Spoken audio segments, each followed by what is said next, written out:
Affects 1.1 million Canadians, and January is Alzheimer's Awareness Month. We're joined by Stephanie Erickson, family caregiving expert. Thank you so much for being here. Thanks for having me. So let's talk about, first of all, why it's so important to have an Awareness Month, why it's so important to talk about Alzheimer's. Well, there's a lot of stigma associated with it, and I think what happens with stigma is that people then avoid getting care. They avoid getting treatment because they're embarrassed, they're ashamed, they feel isolated, and the more we talk about it, the more it normalizes it. I think it's better just for the community, it's better for individuals and for family members, and hopefully it will help people get early treatment. And we hear a lot about dementia and Alzheimer's. Can you explain what's the difference between the two? Yeah, a lot of people think it's one and the same, but dementia is really about a group of symptoms, and there's a lot of causes of those symptoms. Okay. Alzheimer's disease is the most common cause of dementia, but there's lots of causes of dementia. Vascular, Korsakoff's, Lewy body, there's lots of causes of dementia, so they're actually not the same thing. A lot of people connect them together, but it's not the same thing. Okay, good to know. Yeah. Now, what are some of the things that perhaps people should look out for if they think that maybe a loved one, someone close to them, might be suffering from Alzheimer's? Well, usually the first thing that I hear people say is short-term memory loss. That's the first thing that usually comes up, but there's lots of different symptoms. So, of course, memory is one, short and long-term.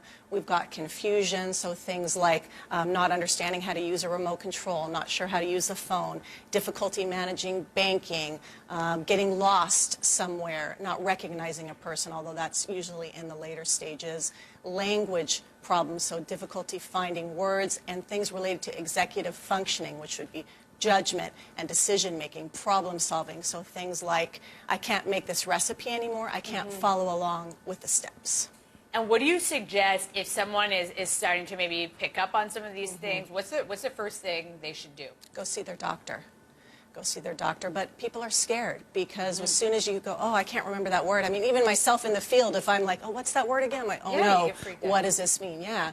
But a lot of the causes of memory loss can be related to other things. It could be thyroid problems, depression even. So it's important to go see a physician, to have an evaluation, to figure out if these symptoms are even related to a type of dementia, or maybe it's related to another medical problem.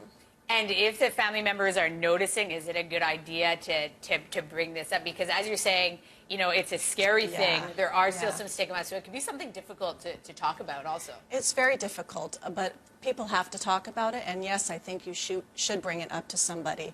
I'm one who always likes to be honest, so I don't like it. If people were to like trick me into going to the doctor, I wouldn't appreciate that. And I think that then that creates conflict within the family for a longer period of time. So I think it's important to address it directly with your loved one.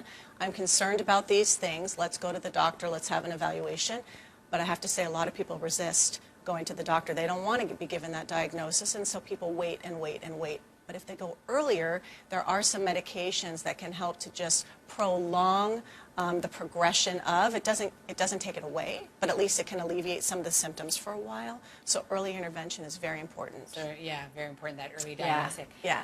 Let's talk about the impacts on the family. My grandmother had Alzheimer's, and I lived it firsthand. It's terribly difficult on loved ones. And for different facets, right?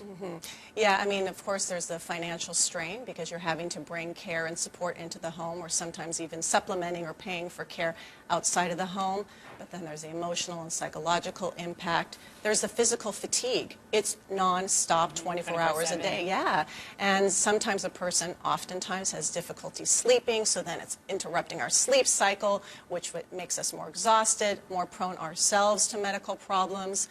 And it's isolating as well, because sometimes friends and family start to distance themselves from the person that has the disease, therefore their main caregiver as well, so it becomes more and more isolating. And just real quick, we don't have much time, but there is support also for families, right? Yeah, I mean, I recommend you go to the Alzheimer Society here in Montreal, or the Alzheimer's group here in Montreal.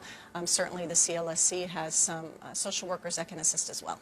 All right, Stephanie, thank you so much. My pleasure. Such an important thing to talk about, and affects many Canadians.